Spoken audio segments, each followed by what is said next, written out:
Pessoal, primeiro vídeo do canal do ano e o segundo volume de Conan o Bárbaro, do Pipoca e Nanquim. Detalhe o esmero que eles fizeram na edição, tá? A capa é de acetato, mas vamos lá comparar ao volume 1. Nota o logo na parte superior e aqui na parte inferior. Eles fizeram essa modificação para justamente preservar a arte. E a escolha foi acertada. Tem outros detalhes também, olha só. Aqui, ó, costuma geralmente ser preto e branco. Eles colocaram acompanhando a coloração da capa e aqui da lombada. Também tem a marca-página dourada. E os poucos erros que o Pipoca e Nanquim eles cometem, eles vão corrigindo. Olha só. O mapa tinha ficado muito escuro na primeira edição. Aqui é mais claro e dá para você ver. Até o material é um pouco diferenciado aqui. Só que o mapa ainda continua uma porcaria. Tirar a capa de acetato, que é o diferencial, ó, para mostrar. E o que acontece? No livro 2, ele é inferior ao primeiro, tá? As histórias que foram compiladas aqui guardam mais qualidade. Já neste, ele dá uma caída, fica muito repetitivo. Vale a pena adquirir o livro pela qualidade do Pipoca e Nanquim. Só que o que realmente assim eu gostei, eu fiquei lendo um pouco decepcionado, né, do tipo, nossa, eu não acredito que tantos apontam Robert Howard como um gênio e ele só faz isso. Ele tem um vício na questão de tudo é vermelho, o céu é vermelho, os olhos são vermelhos e tem alguns defeitos que ele acaba sendo vítima da própria época que viveu. Transparece assim, não é, entenda bem, ele tem um quê de preconceito racial e acaba sendo machista não só pela descrição da era iboriana, tá? Ele vive lá nos anos 30, então a sociedade é um pouco diferente, não tão atenta a isso. Você, como escritor, você deve sempre fugir da sua realidade que você vive, do tempo que você vive, mas ele acaba carregando esses traços.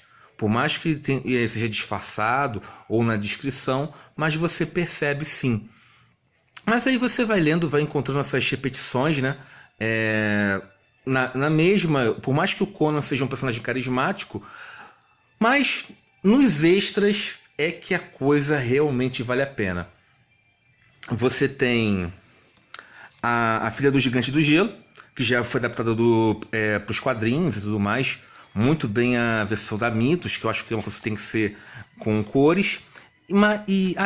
A edição do Pipoca, eles vão colocando os livros intercalado com algumas artes. E que fica muito bom, tá? Na questão, assim, dá um belo respiro. Você tem... que o Conan ele tem uma ligação muito forte com os quadrinhos. Então, você às vezes quer alguma referência e a arte é bonita, tá? Combina com os contos, feito especificamente. Só que, aí que tá. O Estranho de Preto, quando eu li, ó, é de arrepiar. É muito bom, é um jogo de gato e rato. Mostra o Conan, é o que, em termos de qualidade de história, é o que salva o livro, tá?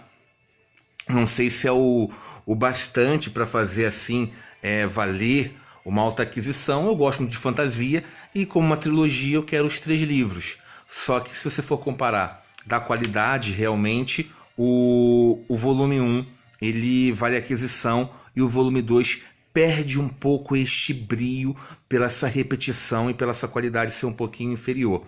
É claro que quando você junta que o livro como que tá muito bonito, tá, gente? A capa, eu falei, nossa, não gostei nem tanto dessa em comparação ao primeiro, mas quando você tem em mãos e quando você olha realmente, é uma arte linda. É do Frazetta, né? Então, frente assim a esses... não sei se aponto erros, mas essas características, eu vou falar em termos do conto, que eu realmente gostei, e um pouco do próprio personagem. Que o que acontece? O Conan, ele é dividido assim como as suas mídias. Nós temos o Conan do cinema, que eu conto só os filmes do Arnold Schwarzenegger, tá? Que foram muito bem, o personagem foi muito bem adaptado. E esse filme recente, né, do Jason Momoa, por mais que você tenha escolhido um ator até certo, pelo que você tinha das opções, só que os produtores não entenderam muito bem o que tinham em mãos. Não pegaram a essência, então foi uma falha generalizada do roteirista, do diretor e até mesmo o ator também não mergulhou. Não entregou nem a forma canastrã que tem. Não é que o Momoa ele não seja assim ele não seja um grande ator, mas ele podia ter feito algo mais ali, tá? Um esforço para realmente ter entendido, lido o material para entender esse personagem que é tão apaixonante. E o que acontece? Tem o Conan literário e tem o Conan dos quadrinhos. Dentre os três, o Conan dos quadrinhos ele acaba sendo a melhor representação do Conan. Eu vou explicar. Porque justamente quem pega, que faz os quadros desde Marvel até a Mitos, eles se baseiam muito na obra original. E acabam também desenvolvendo mais. Então você tem não só a preservação do personagem dos livros, como também tem o acréscimo do que eles colocam dos seus talentos artísticos. Longe de ser ruim, eu comparo o Conan muito ao Tarzan. E o Robert, ele namora muito com Lovecraft em algumas coisas. Então você tem o estilo, eles ficam... Um namora do outro, tá? Até porque o Robert começou fã e depois se tornaram amigos. E esse conto aqui no O Estranho de Preto, né? A qualidade é muito boa, tá? Eu realmente delirei, eu me empolguei lendo isso. Vou dar spoilers desse conto, não só ler aqui, mas eu vou falar. Então fica essa questão da opinião que foi falada até aqui. Aqui, vamos lá. O Conan, ele se perde na selva. Ele é o último sobrevivente de uma expedição que buscava invadir essa terra selvagem. E acaba ele sendo trocado de uma tribo por outra em termos do chefe, e ele escapa e tá fugindo no meio assim, desesperado, todo mundo sendo caçado, até que ele encontra um ponto seguro ali de tipo assim, eu vou lutar aqui e morrer em cima de uma junção de pedras, tá? De uma elevação, e a tribo para de perseguir ele. Aí ele, caramba, os caras me perseguindo por mais de 150 quilômetros e agora desistiram. Alguma coisa vai dar errada. E ele tem ali uma grande surpresa. Em contraponto, a história para por ali, dá uma interrupção, e vai contar do outro lado. Até achei, nossa, que estranho, né, essa pausa. Precisava disso? Ficou muito bom para os elementos, como o conto serve muito. Existe um nobre que estava fugindo de uma ameaça, você não sabe muito bem o que é, até ele não explica, e ele com o navio, ele vai carregando os seus servos, a família dos servos, mais de 100 pessoas, com marujos, guardas e até mesmo a sua sobrinha, que se chama Beleza, que nome estranho, né? Mas assim já tem nomes como Linda, mas fica como Beleza. E o que acontece? O navio dele afunda, assim como seus tesouros, e ele consegue com o resgate ficar em uma orla. Nessa orla ele pega o navio e vai construindo ali com a tripulação, com seus servos, todos os homens, uma moradia, um castelo, uma cópia exata. Ele não faz nem menção de ir embora dali. Então ele fica nessa praia com a sua sobrinha, e a sobrinha até mesmo adota uma garota como sua protegida. Aí o que acontece? Tudo vai muito bem, nesse conflito interminável também com esses selvagens. Então, mas ele vai conseguindo viver porque ele está contente, melhor assim, satisfeito por ter fugido daquela ameaça. Um navio vem surgindo no horizonte. E aí que a ação vai realmente começando, né? Esse navio é de um pirata, do Pirata Strong, e ele vai até a praia diretamente naquela localização. salta, ele vai realmente negociar com esse nobre e fala assim, ó, eu deixo você escapar se você me der o tesouro. O nobre, que tesouro e que você tá falando afinal? Ele pensa que tá mentindo, avisa para os outros piratas para atacar, antes recebe até uma flechada. Aqui, ó, tem um marca-página que tem até mesmo como no livro 1 e no livro 2, cada um com uma espada referente ao dos filmes. Um do Conan o Bárbaro, eu acho que esse aqui é não sei se é do pai ou do Conan o Destruidor, tá? Não vi direitinho isso aí não. Aí o que acontece? Ele dá ordem de ataque, ele recebe uma flecha no peito, até o nobre fica danado com seus servos, na questão que tinha que ter no pescoço, e ataca.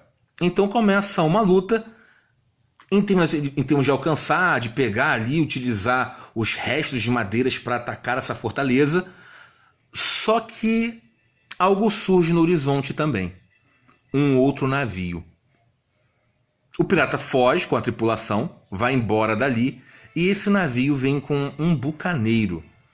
O bucaneiro também acaba sendo um pirata, só que ele tem algumas diferenciações, tá?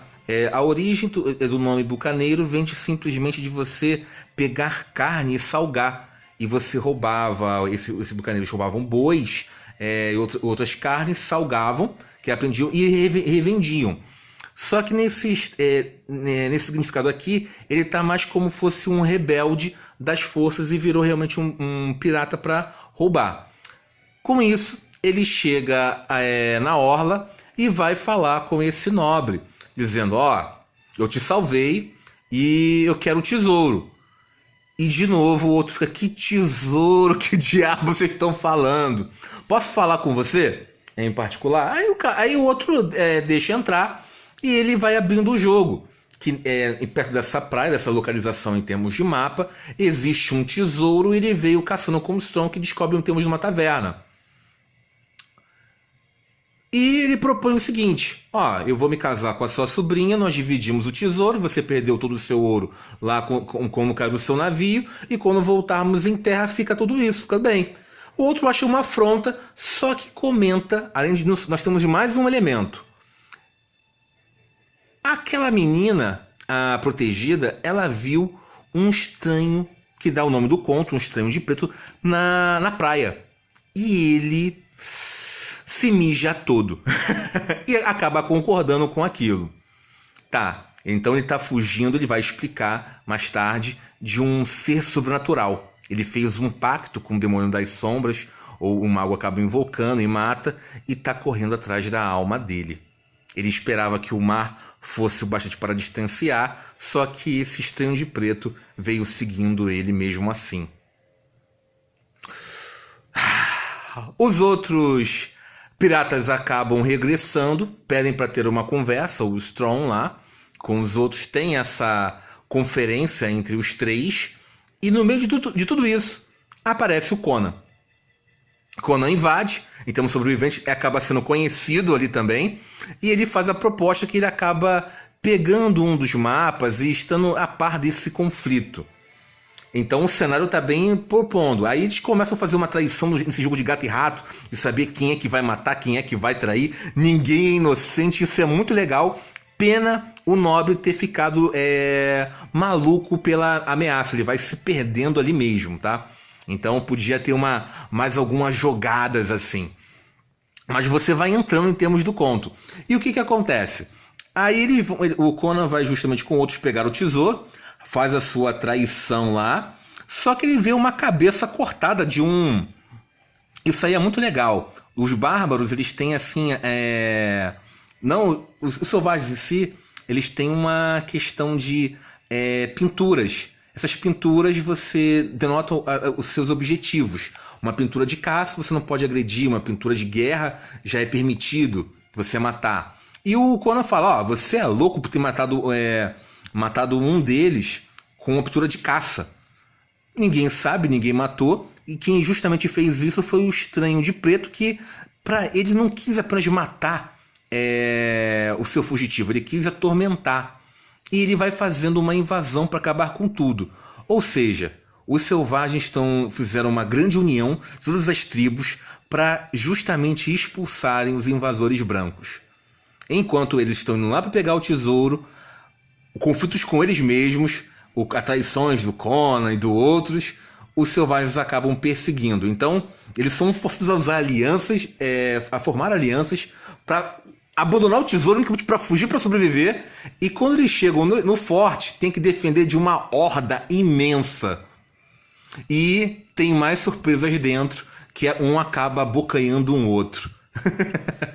Muito legal em termos do conto. Acho que eu vou dar esse finalzinho aqui já com o mega spoiler, até para descrever um pouco do Conan. Então eu recomendo que pare de assistir o vídeo, para quem já viu, só para a parte final, para essa descrição, tá legal? Vamos lá. Vou pegar essa parte aqui final. O que vai fazer quando voltar para Zingara? Conan perguntou. Ela balançou a cabeça impotente. Não sei. Não tenho dinheiro ou amigos. Não fui educada para ganhar a vida. Talvez tivesse sido melhor se uma daquelas flechas tivesse atingido o meu coração. Não diga isso, milady, exclamou Tina. Tina é a garota, tá? Eu trabalharei para nós duas. Conan tirou uma pequena algibeira de couro do seu cinturão. Não consegui pegar as joias de Totmekiri, afirmou. Mas tenho aqui algumas ninharias que encontrei no baú, de onde eu peguei as roupas que estou vestindo. Despojou um pelo de rubis cintilantes na própria palma. Valem uma fortuna. Colocou-as de volta na algibeira e entregou a ela. Mas não posso aceitar, ela começou a dizer. Claro que pode. Seria melhor se eu a deixar aqui para que os Pictos arrancassem seu escalpo do que fazê-la morrer de fome na Zingara, disse. Sei que não é ter um centavo nas terras iborianas. Em meu país, às vezes temos fome, mas isso só ocorre quando não há nenhuma comida em lugar algum. Já no mundo civilizado, vi pessoas doentes de tanto comer, enquanto outras passam fome. Sim, já vi homens caírem e morrerem de fome, recostados à parede de lojas e armazéns entupidos de comida. Às vezes eu também ficava faminto, mas sempre tomei o que precisava, usando a ponta da minha espada. Como você não pode fazer isso, fique com esses rubis. Pode vendê-lo para comprar um castelo, comprar escravos e roupas finas. Com isso não vai ser difícil conseguir o marido, porque homens civilizados adoram mulheres com posses desse tipo. Mas e quanto a você? Conan sorriu e indicou a mão vermelha, se aproximando rapidamente da orla. Um navio e uma tripulação são tudo o que eu quero. Assim que colocar os pés no convés, terei uma nau, e assim que alcançar as ilhas de Baracas, terei uma tripulação. Os rapazes da Irmandade Vermelhas estarão ávidos para navegar comigo, porque sempre os levo a pilhagens extraordinárias. E tão logo deixe você e a menina numa costa zíngara, mostrarei aos cães o que é pilhagem de verdade. Não, nada de me agradecer. O que é um punhado de joias para mim, quando todo o saque dos mares do sul estão ao meu alcance? Assinatura do Robert. E aí mostra o Conan, ele bárbaro. O Robert trabalha muito bem essa questão de esse contraponto, né? E o que acontece? A honra que ele tem. Ele vai proteger realmente a menina. E o que é esse tesouro que você tem nas mãos, que vai comprar castelo e vai se dar, quando todo o resto. Então, ele vai realmente virar o Conan Rei, porque o mundo está sobre os seus pés. Essa força que ele tem e confiança, ele vai se mostrando e mostra o fascínio para se apaixonar com o personagem. Tudo tão calmo. Por isso que eu fiz essa descrição, porque é muito interessante você ver como é a psique do Conan, em termos da honraria, e o que a evolução que ele vai tendo. Gente, eu fico por aqui. Até mais. E obrigado por ter estado até o final. Foi!